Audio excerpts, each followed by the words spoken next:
Okay, let's unpack this. We are doing a deep dive into a story that is far more than your typical land deal controversy. It's much more. We're focusing on a specific plot of government land in Kokapet, just 5 acres. But the market value is, it's truly astronomical. Yeah, the sources we're looking at peg it at a staggering 900 crores. Exactly. And this isn't just a political scandal about money. It's a saga of alleged corruption, for sure, but it's intertwined with this profound cultural narrative. Which is the extraordinary claim that the Atma, or the spirit of the historical figure Doddi Komaraiah, actually intervened. Intervened directly in state politics. Right. To, enforce justice. What's really essential here is to understand the scale, but also that moral dimension you mentioned. We're talking about land that was meant for a marginalized community's welfare project. A project meant to symbolize self-respect, or Atmagourava. Precisely. And the potential illicit gain is just massive. So our mission here is to meticulously trace the events described in the sources. We need to connect the dots. The dots between the financial gravity of diverting a 900 crore asset, the powerful individuals who were allegedly involved, and the very specific, very detailed political fallout that the sources claim was orchestrated by this, quote, fighting Atma. Right. That focus on the political fallout is so key.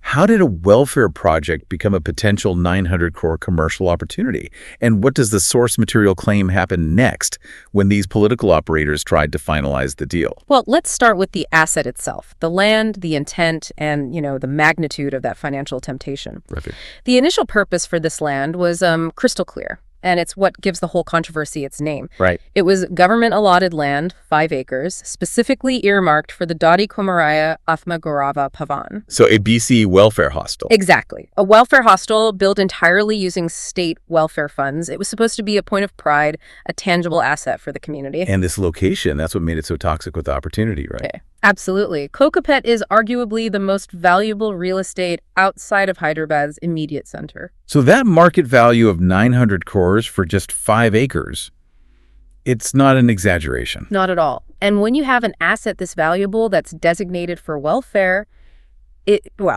automatically becomes a target. It becomes a magnet for alleged corruption. Yeah. And the potential gain is really what sets the entire scandal in motion. The sources are pretty precise about that financial temptation, aren't they? Very. They state that giving away this land for private use was expected to yield, and I'm quoting here, kickbacks worth at least half the value. Half the value. So that's 450 crores. A staggering 450 crores. So you can see this isn't some petty corruption. This is a foundational financial motivation for everything that follows. 450 crores in alleged kickbacks. We have to keep that number in mind as we start talking about the political actors. Yes. And the sources indicate that the efforts to divert this land, they started early, moving away from that original hostile mandate. So who was behind that initial push?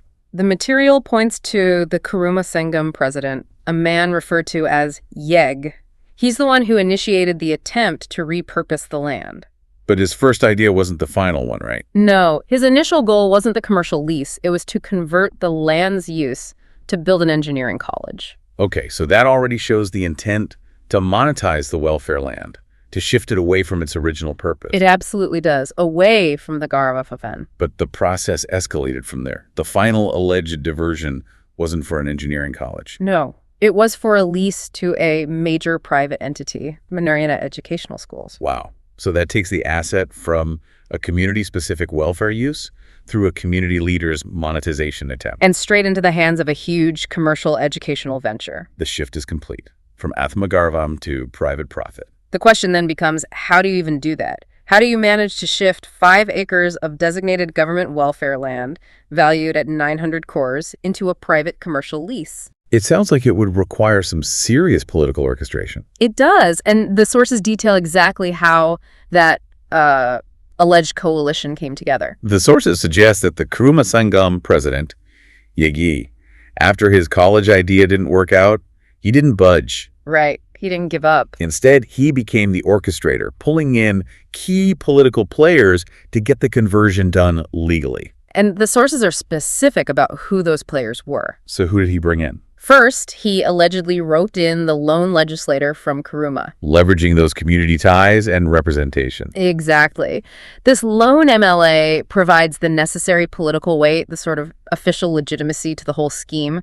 But even that wasn't enough to sign off on a deal of this magnitude. That makes sense. I mean, to execute a high-value land lease, especially for a designated BC welfare land, you'd need ministerial authority. You would. The sources indicate that these two figures, the Sangam president and the lone MLA, they subsequently brought in the BC welfare minister, Punam Prabhakar. So that's the trio. That's the trio. The sources allege this collaboration was crucial.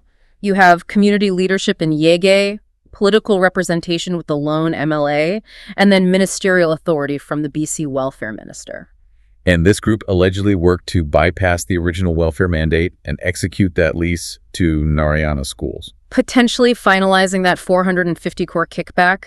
The machinery was all in place to finish the transaction. But, this wasn't a done deal. The material highlights a pretty formidable opposition. It does. So on one side, you have this massive, motivated political machinery.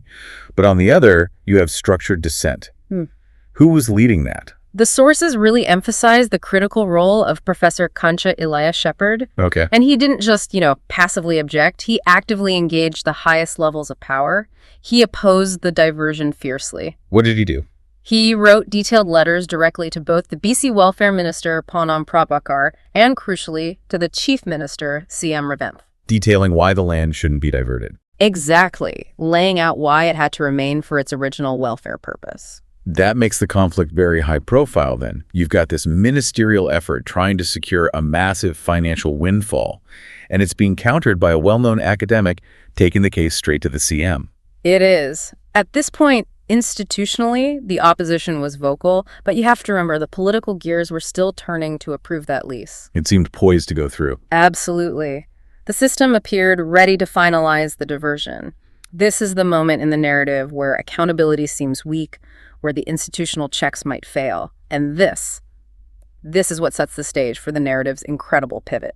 And here's where the analysis moves beyond, conventional political reportage and into the really unique claims that are presented in the source material. It gets really interesting here. We are now introduced to this powerful non-material element, the claim that the spirit, the Atma of Doddi Komaraiah, fought back against the politicians who tried to misuse his name and the land designated for his Atmagourava Bhavan. It's an extraordinary claim. And the sources, they don't mince words. They explicitly state that without this, and I'm quoting, divine interference of Doddi Komaraiah's Atma, this would not have been possible. Wow. What this suggests is a kind of cultural reading of political justice, that only spiritual intervention could stop an act of corruption fueled by hundreds of crores of rupees. That's a powerful indictment of the human system, isn't it? It is. But if the Atma is the source of this retribution, what specific consequences did the sources link directly to this intervention?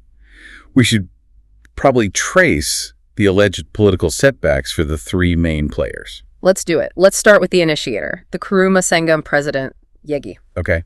What happened to him? His immediate consequence, according to the sources, was the loss of a major political opportunity. He was seen to lose the chance for an MLC ticket. So his political ascent was just thwarted right at a critical moment. Right. And then you have the lone MLA, the one who lent political legitimacy to the whole scheme. What was his setback? It was also immediate and impactful. His efforts to secure a ministry position were decisively rejected. Now, this is where the narrative gets really interesting because it intertwines the spiritual and the bureaucratic. The sources link this rejection to the Atma's intervention. But what was the official reason? The mechanism of failure was a real-world adverse intelligence report. So you see, the source material uses a spiritual cause to explain a very tangible political block. The security apparatus, which is normally quiet, moves against the politician. It's like the spiritual intention manifesting through a governmental check. That's a good way to put it. And finally, the highest political figure involved, the BC welfare minister, Punam Prabhakar. What was his alleged consequence? The sources indicate the minister is now facing severe political instability. They describe him as being on the edge of losing ministerial post. So if you look at the sequence, it's a complete chain of failure. It hits every major player involved in the diversion scheme. From the community leadership, to the legislative, to the ministerial level. everyone. And if we connect this back to the bigger picture, the source material is basically providing a moral framework for accountability. This isn't just about politicians suffering random setbacks. No, it's about the failure of politicians who allegedly tried to profit from the very concept of Atmagourava, of self-respect, that was intended for the marginalized. When the corruption is so high stakes, and the targeted asset is so symbolically loaded, the resulting narrative have to be just as powerful. It really does. And this narrative, it raises a really important question. Why does the source need to rely on the Atma to explain this accountability? It signifies, I think, a deep societal critique. How so? It suggests that when the established mechanisms, the opposition letters, the intelligence reports, the judicial system, when those are perceived as insufficient to stop corruption on this scale, what's left? Only a force outside of man. A fighting spirit. A force capable of delivering true political justice. It turns the whole scandal into a kind of morality play. That framing makes the story resonant far beyond just the local political scene. It turns the Kokapet land deal into a parable about the failure of institutional safeguards versus the cultural demand for moral retribution. Exactly. So, we've thoroughly dissected the anatomy of this alleged 900 crore land scandal. We really have. We've traced the efforts of powerful individuals to convert welfare land designated for Atmagourava, into private educational gain. All driven by the potential for 450 crores in kickbacks. Despite fierce opposition from academic figures like Professor Kancha Ilaiah Shepherd. Yeah. And crucially, the sources present not only this clear chain of events, but a really powerful conclusion about the moral consequences. Attributing those political setbacks directly to the intervention of the fighting spirit of Doddi Komaraiah. Right. So what does this all mean for you, the listener? The knowledge you've gained here is the ability to navigate not just the facts, the president, the MLA, the minister, the land value, but the cultural context. You now understand how high-stakes corruption can intertwine with community identity, political ambition, and these unique narratives that merge spiritual belief with political accountability. And you have to remember, the land was intended to provide Atmagourava self-respect to those who historically lacked it, when corruption allegedly targets self-respect itself. The source suggests that the spirit of self-respect is the only force capable of fighting back. It's a powerful idea. It is. So moving forward, how should accountability for these high-value welfare land deals be measured? Is it by the tangible mechanisms like judicial action and intelligence reports? Or, as the sources suggest, is it by the undeniable intervention of a fighting spirit, delivering political consequences when our human systems falter? Something for you to mull over as you weigh the evidence presented in this deep dive.